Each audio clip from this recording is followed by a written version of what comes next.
आज कहानी 3 ऐसे दोस्तों की जिनकी अजीब आदतें उन्हें हीरो बना देती हैं। ये कहानी है उन अनोखी काबिलियतों की जिन्हें सब खामी समझते थे, पर वो वरदान बन गईं। तो मिलते हैं दीनानाथ से, एक नाई का बेटा जिसके पास एक बहुत बड़ा राज था। उसकी सुनने की शक्ति कमाल की थी। मीलों दूर से अपने पिता की आहट सुन लेता था। लेकिन दीनानाथ का एक सपना था जिसे उसके पिता बेवकूफी कहते थे। राजकुमारी से शादी का सपना। बहस हुई और उसे घर से निकाल दिया गया, पर अब उसका इरादा और भी पक्का हो गया था। अपने सफर में उससे मिला कालू, एक ऐसा इंसान जिसकी भूख का कोई अंत ही नहीं था। और फिर उनकी मुलाकात हुई भानु से, इतना नाजुक कि एक बाल भी उसकी नींद उड़ा देता था।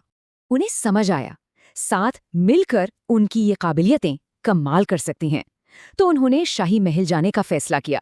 महल पहुंचकर दीनानाथ ने राजा के सामने एक बड़ा ही साहसी प्रस्ताव रखा, जिसने सबको हैरान कर दिया।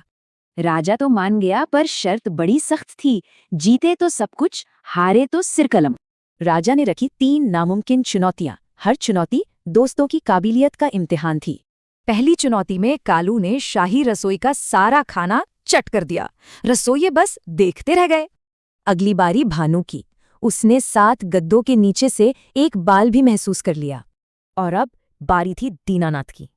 जैसे ही उसने ध्यान लगाया, उसने कुछ बहुत भयानक सुन लिया। उसने सुना कि राजा का मंत्री और सेनापति उसी रात राजा की हत्या की साजिश रच रहे थे। दीनानाथ ने एक पल भी नहीं गवाया। वो सीधा राजा को इस साजिश के बारे में बताने भागा।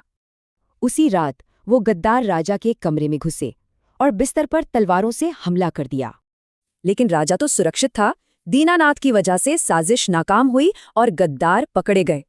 राजा बहुत शुक्रगुजार था।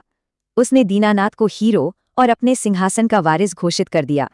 और इस तरह अपने दोस्तों के साथ उस नाई के बेटे का नामुमकिन सा सपना सच हो गया। तो ये कहानी सोचने पर मजबूर करती है कि हम अपने और दूसरों में छिपी कौन सी काबिलियतें अनदेखा कर देते हैं।